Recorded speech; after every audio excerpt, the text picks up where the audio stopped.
welcome back to Covering All Creases. Our continued coverage of the ICC Cricket World Cup 23 India. मैं हूं आद खान और मेरे साथ हैं as usual मोमिन मुख्तार। आज हम बात करेंगे fifth match of the ICC cricket world cup India versus Australia. थोड़ा सा मैच के स्कोर कार्ड पे नजर डालेंगे, मैच को डीकोड करेंगे और देखेंगे कि डिटेल एनालिसिस मैच के बारे में क्या होता है। So the match was really important as it was the first match of India, a big contest, Australia versus India. We expected a better competitive game, but it ended up not really well for Australia. Australia scored 199 runs with all out, and India chased down in 41.2 overs with 201, 4 wickets down. India won by 6 wickets with 52 balls remaining. It seems like it was a comprehensive win, but there was a twist and tail in the start of Indian batting and Australian bowling. बड़ा tug of war था match. सबसे पहले toss पे बात करते हैं। Australia ने toss जीत लिया एंड मेरा ख्याल है कि हमारी पिछली वीडियोस में भी हमने जितना अभी तक 4 मैचेस देखे हैं वर्ल्ड कप के, हमने यही एनालाइज किया है कि जो भी टीम टॉस जीतती है उसको पहले बॉलिंग की तरफ जाना चाहिए। तो बड़ा सरप्राइज था मेरे लिए कि ऑस्ट्रेलिया ने टॉस जीतकर batting knowing the fact Chennai में मैच था, स्पिनिंग विकेट था, रात को ओस पड़ती है, तो सेंसिबल डिसीजन तो यही था कि if you have won the toss you have to choose और you should choose bowling first. थोड़ी सी पिच के ऊपर पहले बात कर लेते हैं। पिच की तरफ अगर हम नजर डालें तो ये बहुत ही ड्राई पिच था, जिसमें बैटिंग क्रीज के इर्द गिर्द तो बिल्कुल फ्लैट था और थोड़ी सी बेहतर ग्रास थी, बट जो मिडिल ऑफ द विकेट होता है, जो मेरा ख्याल है 2 मीटर से लेकर 10 मीटर तक का मार्क है, उसमें बहुत क्रैक्स थे। ऐसा लग रहा था पिच को बहुत रोल किया हुआ है और बहुत टर्निंग विकेट लग रही थी। ऑन दी आउटलुक नजर आ रहा था कि पिच बहुत ड्राई है और इसके ऊपर बहुत ज्यादा टर्न होगा। और जो चेन्नई के ओवरऑल डायनामिक्स हैं, जो उनका एटमॉस्फेयर है ग्राउंड के बिल्कुल साथ, ब्रीज है रात को रात को सी ब्रीज भी चलती है। तो मेरा ख्याल है ऑस्ट्रेलिया के लिए आई जस्ट डोंट अंडरस्टैंड कि उन्होंने पहले की विकेट टर्निंग होती है, वी एक्सपेक्टेड कि टर्न होगा, but we did not expected uneven bounce. Even in Australian bowling के भी हमने देखा, जब इंडिया भी बॉल कर रहा था, फास्ट बॉलर्स को अनइवन बाउंस में मिल रहा था, which we did not expected, but we expected कि स्पिनिंग ट्रैक होगा और इंडिया ने उसका बहुत अच्छे से फायदा भी उठाया। Later on in the video हम ये बात करेंगे कि इंडिया ने अपने स्पिनर्स को कैसे यूटिलाइज किया हुआ है। हमारी पास्ट एनालिसिस की बेस पर हमें क्या लगता है कि इंडिया ने वही चीजें रिपीट की हैं जो बेसिकली मैच विनिंग निकलती हैं बाहर। तो सबसे पहले बात कर लेते हैं कि ऑस्ट्रेलिया की बैटिंग कैसी रही। तो ऑस्ट्रेलिया में डेविड वार्नर और Mitchell Marsh as usual open करने आए। शुरू में कोई खास स्विंग नहीं मिला, ना बुमराह को ना सिराज को, बट मिचेल मार्श ने बहुत जल्दी अपना विकेट दे दिया। जो कोहली ने एक बहुत रिमार्केबल कैच पकड़ा, बट मेरा नहीं ख्याल था कि वो आउट होने वाला बॉल था मिचेल मार्श। जी बिल्कुल आउट होने वाला बॉल नहीं था, और ऑस्ट्रेलिया की ओवरऑल पूरी बैटिंग में इतना खास कुछ डिस्कस करने वाला है नहीं, बट स्टिल उन्होंने जो प्लेयर्स ने अपना पार्ट प्ले किया, इनिंग्स बिल्ड नहीं कर सके। David Warner scored 41 runs, Marsh gave wicket on 0. Steve Smith came on, did some partnership with David Warner, scored 46 out of 71 balls. Marcus Labuschagne was not up to the mark, scored 27 runs. Maxwell also scored 19 runs, which was not expected. Maxwell के बाद तो मेरा ख्याल है Australian batting खत्म हो जाती है। एलेक्स कैरी और कैमरन ग्रीन ने कुछ करके हमें प्रूव नहीं किया। एंड द एंड स्टार्क ने थोड़ा सा स्कोर कर लिया, बमुश्किल वो 199। वो तो चलो टेल एंडर का स्कोर हो ही जाता होता है अक्सर बार किसी ना किसी मैच में। पर डेविड वार्नर और स्टीवन स्मिथ के बारे में पहले थोड़ी सी बात करते हैं कि डेविड वार्नर जनरली जाने जाते हैं कि वो अपना स्ट्राइक रेट तेज रखते हैं, पावर प्ले को यूटिलाइज करते हैं, बट आज हमने देखा कि ऑस्ट्रेलिया बहुत लो स्ट्राइक रेट के साथ खेल रहा था और डेविड वार्नर एक्सेसिवली डिफेंसिव खेल रहे थे। मेरा शुरू में ख्याल ये था पहले 15 ओवर में कि शायद ऑस्ट्रेलियन आज एक डिफरेंट माइंडसेट के साथ आ रहे हैं। वो चाह रहे हैं, एक तो डेविड वार्नर स्ट्राइक पे इतना नहीं आ रहे थे, तो मेरा ख्याल था शायद वो डेविड वार्नर की विकेट बचा रहे हैं और after 15-16 overs David Warner charge लेंगे और जो मिडिल फेस होता है फ्रॉम 20 to 30 ओवर्स, उसमें डेविड वार्नर स्पिनर्स को टेक ऑन करेंगे, क्योंकि जडेजा उनके पास है, कुलदीप उनके पास है, दोनों लेफ्ट आर्म स्पिनर्स हैं, तो उनको डेविड वार्नर बेहतर टेक ऑन कर लेंगे। मुझे लग रहा था शायद ऑस्ट्रेलियंस का माइंडसेट है, बट डेविड वार्नर ने बस I just don't understand careless या लेजी शॉट दिया, फिर कॉटन बॉल करा दिया। मतलब मैं पिछली 3-4 डिसमिसल्स देख रहा हूँ डेविड वार्नर के, बहुत कैजुअल होती है। मुझे नहीं समझ आती जब वो 30 स्कोर पास कर लेते हैं तो उसके बाद वो इतनी कैजुअल अप्रोच क्यों ले आते हैं अपनी बैटिंग को, वो लंबा क्यों नहीं खेलते। देखिए जब डेविड वार्नर और स्टीव स्मिथ खेल रहे थे, कोई प्लान नहीं समझ में आता। अगर वो इनिंग्स बिल्ड करना चाह रहे थे, वो बिल्ड हो नहीं पा रही थी। स्ट्राइक रेट बहुत नीचे जा रहे थे, दोनों के प्रेशर फील कर रहे थे। और देखें इट्स नॉट अबाउट कि अगर डेविड वार्नर 41 पे आउट हो गए, इट्स अबाउट कि आप किस स्टेज पे जाके अपनी विकेट लूज कर रहे हो। वो बात आपकी ठीक है, बट जो मेरा मेजर पॉइंट ऑफ कंसर्न है डेविड वार्नर को लेके, सिर्फ स्टीव स्मिथ अपने स्ट्राइक रेट के लिए मशहूर नहीं है, बट द पॉइंट इज कि अगर आप अपनी विकेट सेव कर रहे थे, आप चाह रहे थे कि जब दोनों लेफ्ट आर्म स्पिनर्स आएंगे हम तब स्कोर करेंगे, तो उस टाइम पर भी आप डिफेंसिव थे और आपने एक बहुत कैजुअल अप्रोच के साथ दोबारा कॉटन बोल्ड कर दिया। तो just I did not understand कि 30 स्कोर करने के बाद डेविड वार्नर की मेंटालिटी इतनी कैजुअल क्यों जाती है with respect to his wicket. I think reason तो कोई नहीं, बट वो प्रेशर फील कर गए थे कि वो इस वजह से अपनी स्ट्राइक रेट को मेंटेन नहीं कर पा रहे थे, क्योंकि आई डोंट नो उनके पास नीचे फायर पावर तो आनी थी।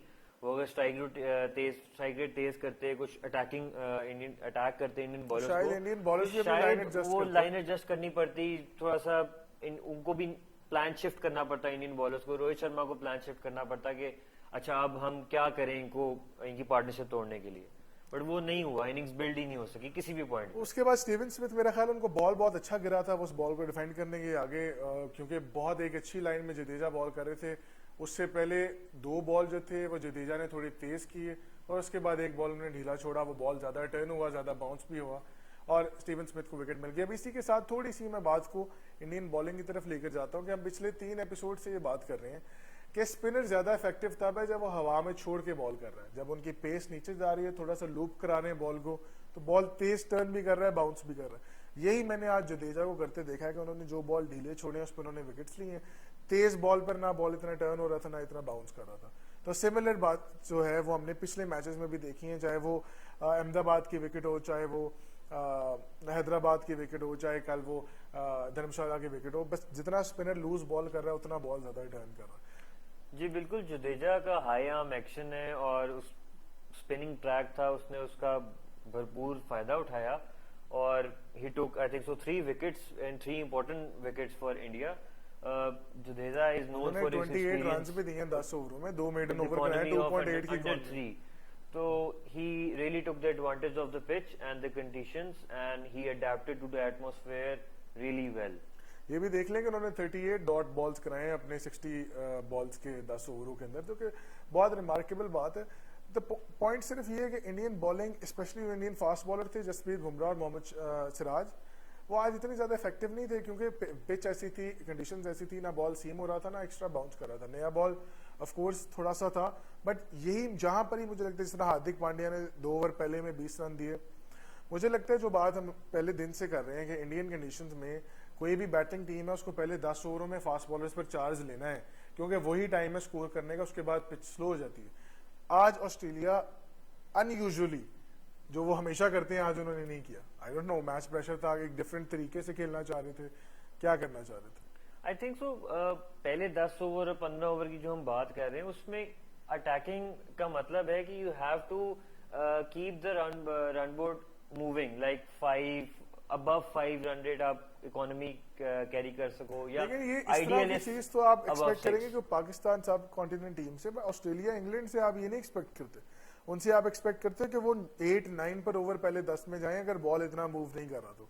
हाँ, अगर बॉल मूव आज नहीं तो कर रहा, बॉल मूव कर ही नहीं रहा था पे बॉल बहुत अच्छा आ रहा है, तो you should have gone for above 7 on over. ये आज बैट पे अच्छा तो नहीं आ रहा था, ये तो मैं गारंटी बता सकता हूँ, पिच बहुत स्लो था, बट मूव नहीं कर रहा था। नए बॉल को मारना चाहिए था। मुझे लगता है ऑस्ट्रेलिया ने पहले बैटिंग करके भी गलत किया, उसके बाद पहले 10 ओवर भी यूटिलाइज नहीं किए, और फिर जैसे जैसे मैच आगे जाता गया पिच और स्लो होता गया। अश्विन ने भी बहुत अच्छी बॉलिंग की है, कुलदीप थोड़े से इन तीनों से एक्सपेंसिव थे, बट ओवरऑल तो 4.2 इकोनॉमी के साथ ही जा रहे थे। उन्होंने मैक्सवेल को बहुत अच्छा आउट किया, उसके बाद जडेजा हमारे सामने थे। मुझे लगता है ओवरऑल 3 स्पिनर्स जो थे इंडिया के, उन्होंने बहुत अच्छा परफॉर्म किया है, और पिच कंडीशंस को ऑस्ट्रेलियंस बिल्कुल रीड नहीं कर सके। स्टीव स्मिथ ने अपनी इनिंग्स बहुत स्लो रखी, मार्नस लबुशेन उनको साथ दे ही नहीं सके किसी किस्म का साथ। तो ऑस्ट्रेलिया के लिए बड़ा I think sign of concern है कि उनके जो टॉप 4 बैट्समैन हैं, डेविड वार्नर और मिचेल मार्श, ये 2 ऐसे बैट्समैन हैं जिस दिन चलेंगे बड़ा स्कोर करेंगे, जिस दिन नहीं चलेंगे डिपेंडेबल बहुत ज्यादा नहीं है। स्टीव स्मिथ और मार्नस लबुशेन डिपेंडेबल हैं, बट लबुशेन भी लिमिटेड ओवर्स फॉर्मेट के अंदर खास इतना परफॉर्म नहीं कर रहे, और स्टीव स्मिथ अकेले ही रह जाते हैं। इट्स लाइक स्टीव स्मिथ और लबुशेन के ऊपर बहुत ज्यादा प्रेशर है। अगर ऊपर से 2 विकेटें गिर जाती हैं, they are the only players which can carry the game और लंबी गेम चला सकते हैं, और अगर बीच में उनकी भी विकेट गिर जाए तो फिर नीचे there is no one to carry the game to above 280 और 300 स्कोर। यार आप ये भी तो देखें ना कि आपकी टीम में टोटल 6 प्रॉपर बैट्समैन खेलते हैं, पहले 4 तो आपके प्रॉपर ही हैं, ग्लेन मैक्सवेल और एरिक्स कैरी का कुछ प्रॉब्लम चल रहा है, वो नहीं उस तरीके से फॉर्म में। मैक्सवेल भी बड़े अरसे से फॉर्म में नहीं है। एक उन्होंने मैच वार्म अप पाकिस्तान के अगेंस्ट उन्होंने स्कोर किया, बट बात वही है कि वो वार्म अप मैच था, उसके अंदर पाकिस्तान भी फुल इंटेंसिटी के साथ बॉलिंग नहीं कर रहा था। अब जब आप बड़े मैच में आ गए हैं, कंपटीशन शुरू हो गया, आप ग्लेन मैक्सवेल और एरिक्स कैरी पे इतना ज्यादा रिलाई तो नहीं कर सकते। ये दोनों आप मतलब ग्लेन मैक्सवेल टाइप का बैट्समैन आपका 6th नंबर का बैट्समैन होता है जिसने 35 के बाद आगे स्कोर करना, बट आप उससे प्रॉपर बैटिंग तो नहीं एक्सपेक्ट करेंगे। प्रॉपर तो आप पहले 4 सी करेंगे, तो पहले 4 मुझे नहीं लगता ऑस्ट्रेलिया के बहुत सॉर्टेड है। और हो सकता है ऑन द डे स्कोर करें, बट इस तरह की क्रंच सिचुएशन में I don't think they are very sorted. तो इसी तरीके से इसी फंबल करते करते करते करते ऑस्ट्रेलियन टीम ने 199 रन बना लिए, वो ऑल आउट हो गए, जो कि किसी भी हद से ऐसा टारगेट नहीं था जो आई थिंक मैच मुश्किल नहीं होना चाहिए था इंडिया के लिए। नोइंग द फैक्ट कि पिच जिस तरह बिहेव कर रहा है कि ऑस्ट्रेलिया को भी एटमॉस्फेयर अडेप्ट करना चाहिए था, पिच कंडीशन अडेप्ट करनी चाहिए थी, और around at least 260 to 270 run on board होते तो ये बहुत कंपेटिटिव मैच होना था, क्योंकि पिच मुश्किल था, we agree, but Australia calibre से लग रहा था कि वो इतना तो कर ही सकते हैं, बट वो नहीं कर सके। बट उसके बाद जो हुआ, जब इंडिया बैटिंग करने आया तो हमें लगा कि शायद ये मैच कंप्लीटली इंडिया डोमिनेट कर जाएगा और प्रॉब्लली 30 ओवर्स के अंदर चेज कर लेगा, बट जिस तरीके से ऑस्ट्रेलियन बॉलिंग ने स्टार्ट किया तो मेरे ख्याल से इस मैच से पहले we already knew that this match was between Australian prime fast bowlers and Indian prime spinners. दोनों ने आज परफॉर्मेंस दी, बट बीच में जो उनका डिफरेंस था, जिसने मैच डिसाइड किया, वो मेरे ख्याल से ज्यादा टॉस था। यही बॉलिंग अटैक अगर वो पहले टॉस जीत के बॉलिंग कर रहे होते और इंडियन स्पिनर्स सेकंड बॉलिंग कर रहे होते तो बड़ा फर्क होता। और इंडिया के पास 3 स्पिनर्स थे, 2 फास्ट बॉलर थे, इनके पास 3 फास्ट बॉलर्स थे, और लबुशेन से भी स्पिन करा सकते थे अगर बॉल बहुत टर्न हो रहा होता। और प्रॉपर स्पिनर, स्पेशलिस्ट स्पिनर है वो मेरे ख्याल से कोई नहीं है। मैक्सवेल जो है एक्सपीरियंस के साथ अच्छे स्पिनर बन चुके हैं। जैम्पा को आप कह सकते हो एक स्पेशलिस्ट स्पिनर, चेन्नई की विकेट के लिए इनफ नहीं है। बट मेरा ख्याल है जब वो बॉलिंग करने आए थे तो इतना को खास फायदा हुआ भी नहीं जैम्पा को, बॉल इतना टर्न नहीं कर रहा था, स्लाइड कर रहा था। खैर हम उनकी इंडियन की जो फास्ट बॉलर्स ने, सॉरी ऑस्ट्रेलियन के फास्ट बॉलर ने जो ऊपर से इंडियन टॉप ऑर्डर को बॉलिंग किया, उसके बारे में थोड़ा डिस्कस कर लेते हैं। क्या ख्याल है स्टार्क, कमिंस और हेजलवुड की ऊपर के स्टार्ट 6 ओवर्स का? देखिए मैं तो यही कहूंगा कि रोहित शर्मा, ईशान किशन और श्रेयस अय्यर तीनों डक पे आउट हुए हैं, जो कि मेरा ख्याल है मैच एकदम टर्न हो गया। हमें से किसी ने एक्सपेक्ट नहीं किया था। 3 पे 3 आउट थे, 3 एक्स्ट्रास दिए हुए थे, 3 आउट हो गए हुए थे, तो बड़ी अजीबोगरीब सिचुएशन बन गई एकदम से। क्राउड भी सारा चुप हो गया। बट एनी हाउ उसके बाद 12 पे विराट कोहली का एक कैच छूट गया। आई थिंक हेजलवुड ने और स्टार्क ने बहुत ही कमाल बॉलिंग की, बहुत अच्छी लाइन पकड़ी हुई थी, बॉल सीम कर रहा था। जैसे कि हम बात कर रहे थे कि समंदर साथ है, रात को सी ब्रीज होती है, बॉल सीम हो रहा था, उन्होंने परफेक्ट यूटिलाइजेशन दी। आई थिंक रोहित शर्मा, ईशान किशन और श्रेयस अय्यर थोड़ा सा पैनिक भी आए, टूर्नामेंट प्रेशर था। एक और चीज मैं ऐड करना चाहूंगा, अगर आपने ईशान किशन का देखा तो स्टार्क ने उनको बेसिकली बेट किया था। उन्होंने ऑफ स्टंप यॉर्कर लेंथ कराई, वो खेलने के स्लिप पे उन्होंने कैच दे दिया।